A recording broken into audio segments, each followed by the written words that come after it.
تعليم الصبيان التوحيد.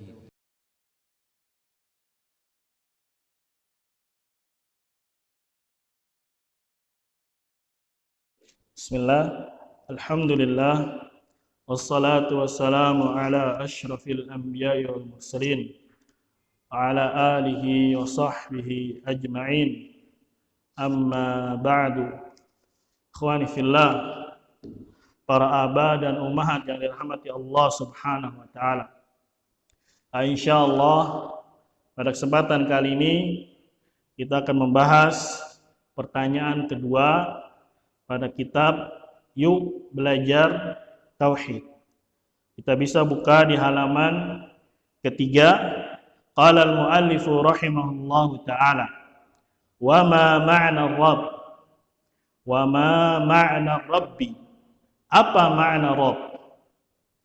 Kemudian muallif berkata, jawabannya adalah al-malikul ma'budul mutasarrif. Al-malikul ma'budul mutasarrif. Al-malik yang menguasai, al-ma'bud yang diibadahi, al-mutasarrif yang mengatur. Para ummahat dan aba yang dirahmati Allah Subhanahu wa taala, muallif rahimahullah di sini mendefinisikan kata Rabb dengan al-malik, al-ma'bud, al-mutasarrif. Kita fokus dulu pada kata al-malik dan al-mutasarrif, karena inilah makna Rabb berporos pada dua kata ini, yaitu al-malik, al-mutasarrif, yang menguasai dan yang mengatur. Masuk pula di sana yang menghidupkan, yang mematikan, yang memberi rezeki, dan yang mengatur segala alam semesta. Inilah yang disebut dengan makna tauhidur rububiyah. Makna dari tauhid ar-rububiyah yang telah diikrarkan, yang telah diyakini oleh seluruh makhluk, baik yang terdahulu maupun yang sekarang. Ya, bahkan musyrikun Arab, kaum musyrik Arab yang diperangi oleh Rasulullah SAW, kafir Quraisy, meyakini makna Rabb ini. Sebagaimana yang digambarkan oleh Allah Subhanahu wa taala, wala in sa'altahum man khalaqahum la yaquluna Allah. Wahai Muhammad, jikalau kiranya engkau bertanya kepada mereka, orang-orang musyrikin Arab, siapakah yang telah menciptakan mereka? Tentulah mereka dengan lantang, dengan yakin mengatakan yang menciptakan adalah Allah Subhanahu wa taala. Bahkan Fir'aun yang lisannya lancang mengatakan wa ana rabbukumul a'la, akulah Rabb kalian yang paling tinggi. Ya. Lisannya saja mengatakan, tetapi hakikatnya di dalam hatinya dia meyakini rububiyahnya Allah Subhanahu wa taala. Dialah yang menciptakan, dialah yang mendatangkan segala mukjizat yang dibawa oleh Nabi Musa alaihissalam.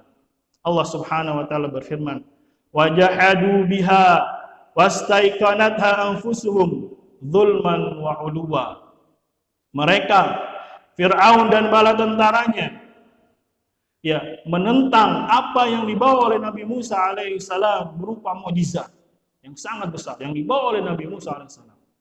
Dia menentang karena zulman wa uluwa, zalim dan berlaku sombong, padahal hatinya meyakini itu semua datangnya dari Allah Subhanahu wa taala, yang mampu, yang mendatangkan mukjizat yang sangat besar. Mereka yakin itu datangnya dari Allah Subhanahu wa taala. Bahkan iblis la'natullah alaihi mengatakan, inni akhafullaha rabbal alamin. Sungguhnya aku takut kepada Allah, yaitu Rabbul alamin, Rabbnya alam semesta. Maka sungguh aneh, ya, sungguh heran jikalau di masa sekarang masih kita dapati kaum muslimin yang terjatuh dalam akidah-akidah yang batil, ya, yang meyakini ada selain Allah Subhanahu wa taala yang mampu mengatur alam semesta ini. Misalkan berkata semua kehendak alam, atau bagaimana alam semesta berkehendak. Ya, ini adalah sebagian akidah-akidah yang batil. Kita kembali ke matanya, wa ma ma'na Rabb, al-malik, al-ma'bud, al-mutasarrif. Jadi kita lihat al-malik, al-ma'bud, al-mutasarrif. Kita sudah bahas dua kata al-malik dan al-mutasarrif. Kemudian kenapa mu'allif rahimahullah mendatangkan kata al-ma'bud? Disinilah kejelian ya dari mu'allif rahimahullah ta'ala. Beliau tidak hanya mendefinisikan kata Rabb dengan hakikatnya, yaitu menguasai dan mengatur. Tapi di balik tujuan itu semua adalah apa? Agar meyakini makna tersebut diantar kepada hakikat yang sebenarnya, yaitu beribadah kepada Allah Subhanahu wa ta'ala. Dan ini selaras dengan firman Allah Subhanahu wa ta'ala, wa ana rabbukumul a'la wa ana rabbukum fa'budun. Ya, Allah Subhanahu wa ta'ala berfirman, dan akulah Rabb kalian, fa'budun, maka sembahlah aku saja. Allah di awalnya mengabarkan akulah Rabb kalian, kemudian di akhirnya apa? Allah perintahkan agar beribadah hanya kepada Allah Subhanahu wa ta'ala. Ya. Begitu juga kisahnya Luqman ketika menasihati anak-anaknya setelah menyebutkan nikmat Allah Subhanahu wa ta'ala yang banyak, yang besar. Kemudian Luqman berkata, ya bunayya la tusyrik billah inna syirka la zulmun azim. Wahai anak-anakku, janganlah engkau menyekutukan Allah Subhanahu wa ta'ala. Dikarenakan syirik adalah perbuatan zalim yang sangat besar. Ya, di sini apa? Setelah menunjukkan nikmat Allah, Allah adalah yang Maha Pencipta, kemudian apa? Diantar kepada peribadatan hanya kepada Allah.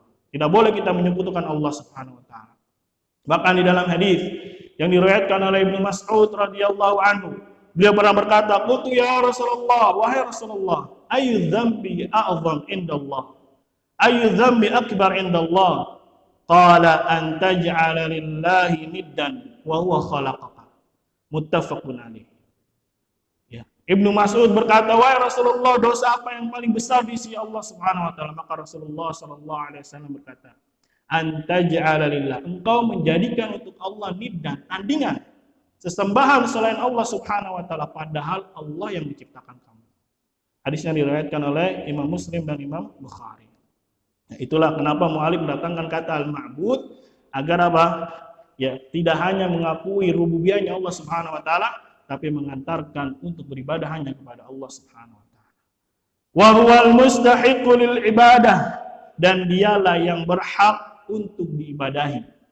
Wa huwal mustahiqu lil ibadah, dan dialah yang berhak untuk diibadahi, sebagaimana yang datang dalam surat Al-Baqarah ayat 21 sampai 22. Allah Subhanahu wa ta'ala berfirman, ya ayyuhan nasu ubudu rabbakumul ladzi khalaqakum walladzina min qablikum la'allakum tattaqun. Ini perintah pertama di dalam Al-Qur'an, yaitu untuk beribadah hanya kepada Allah Subhanahu wa ta'ala.